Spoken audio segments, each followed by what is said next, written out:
Hi there, my name is Koku Lumo and I talk for a living. For the purposes of this video, call me the guy with the red cap.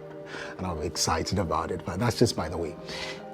In my line of work, I use the tool of communication or conversation. And I have observed that there are two things that we actually do. Of course, the interviewer and the interviewee. There are reactions and responses.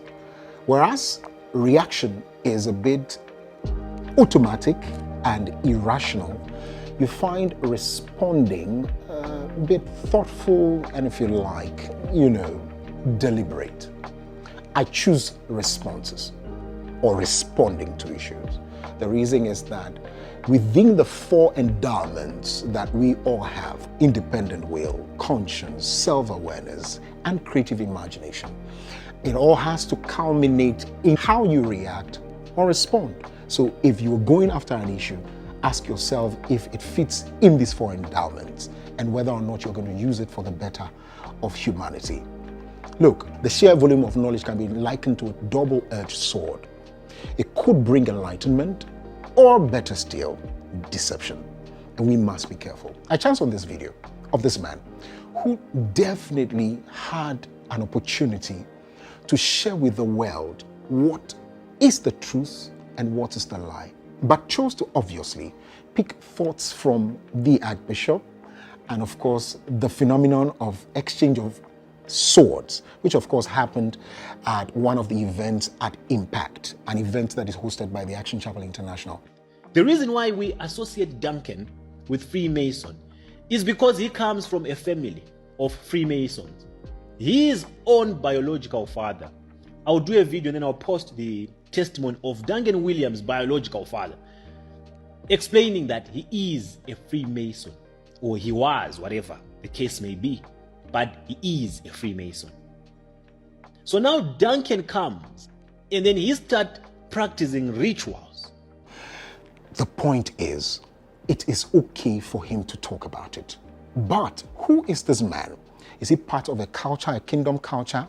Well, even if you are not part, you still have the opportunity to speak about it. But is it the truth? Why will people share things that they've heard from him? Is it because of his composure? Is it because of how he put together the things? I'm a bit curious of how we have dealt with some of these issues. I want to issue this disclaimer. I am not a pastor. I have not been called. Even if God was calling today, probably I've not seen the missed call.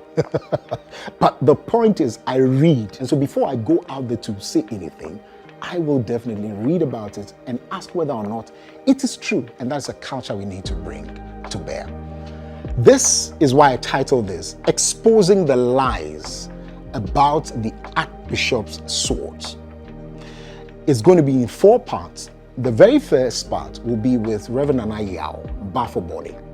Whereas this man can go on the tangent of speaking about things that he also knows, how about we also, part of the Christendom, also bring to bear what the true knowledge is? And I'm sure you'll love it. After this video, I'll come back. There are some points that I want to make, and it will be a very interesting one. But stay with us.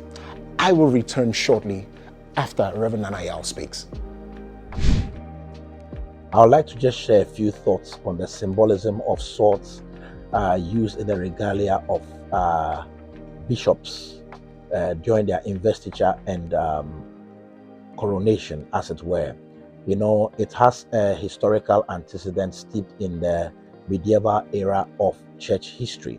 Right now, within the medieval era, the bishop or the man of God, so to say, had both spiritual duties as well as temporal duties. What we mean by temporal duties is that they had duties that were secular, that had to do with leadership, bringing justice, and sometimes even in adjudicating in judicial matters. And so, in their discharge of their secular duties, one of the things that the bishop also did was to defend the people in the feudal system, and this included sometimes even going to war. So the sword was given to that spiritual leader first and foremost to affirm that call.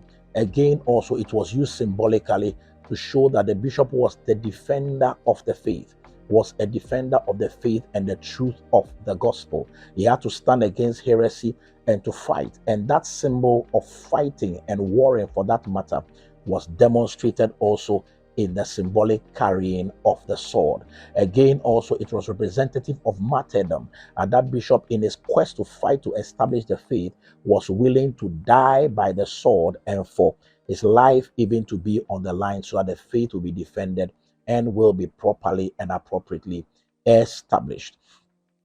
So this is where the symbolism of the sword comes in the investiture of bishops. Again, also we find the Christian parallel or the scriptural parallel in Ephesians chapter 6, where we are told that the believer's sword of the Spirit, by which he wars against heresies and wars against the wiles and attempts of the enemy, is the sword. Of course, the Greek word for that sword actually is something shorter. It's more like an elongated dagger more than the lengthy sword we have today. But again, the meaning is not lost there. So that is where these things are brought into the regalia. Like you see, when bishops are consecrated, they wear a mitred hat. There is something that it represents, the two lines that flow from the back of the mitre as its own symbolism, and the shepherd's staff that they hold as its own symbolism, and so also does their sword that is part of their investiture.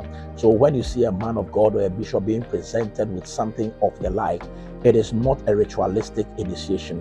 Now let me just draw the parallels with the Freemasonic order, because you see them also using such swords in their investiture and in their swearing. In the same way, also when people are being knighted, as you saw when the late Queen Elizabeth was alive, I think he knighted a famous Ghanaian called David Ajayi, and he put the sword on his left shoulder and the right shoulder, and then knighted him, and then he acquired the status of Sir David Ajayi OBE. All right, so then why do we want to pan in the direction of Masonic order when there is also the use of the sword in making people knights, as it were, of the British order? Why do we do that? Reason is because of the similarity of use of these objects. But if we will be honest, the medieval era far predates the moment where Freemasonic movements were incorporated in the early parts of the 18th century. So you see that this investiture of bishops and the use of swords and all these other shepherd staff, etc., far predated the moments where the Freemasonic order and all these other orders that use these swords existed.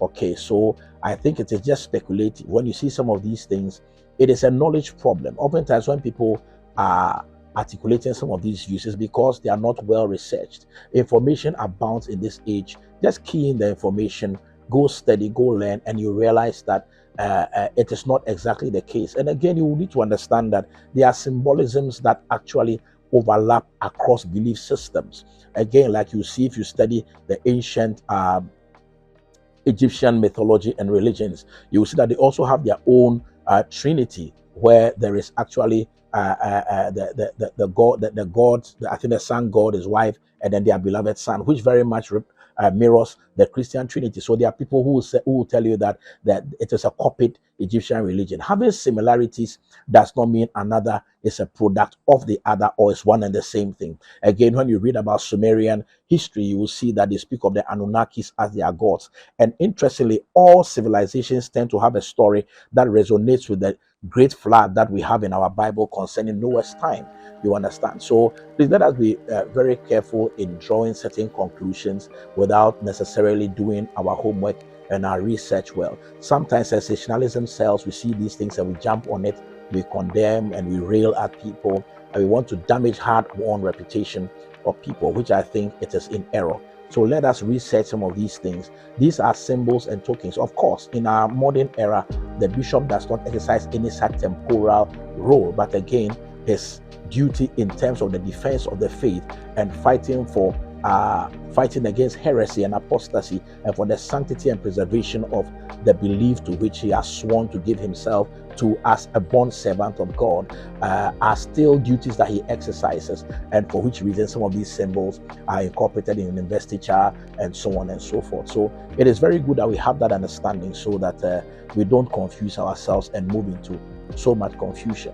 And again, also you would see that some of these things, if you study a bit about the history of the Catholic Church and their conflict with the Freemasonic order, some of these things have been very adequately addressed. So I just thought I should share a few thoughts on this subject matter, and I trust that it to be a source of good education for yourself and myself. This is Nanaya Abafoboni.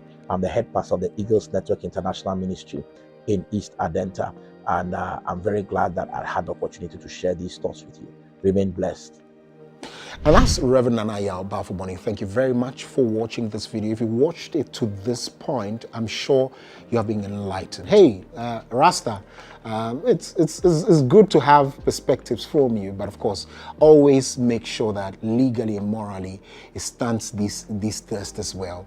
I'm excited that you brought it. Indeed, I have a sword for you, only that mine is used to cut noodles, and so you can join me as well. My name is Kokulumo. Make sure that you watch the other parts of the video, and let's get more perspectives into some of these topics.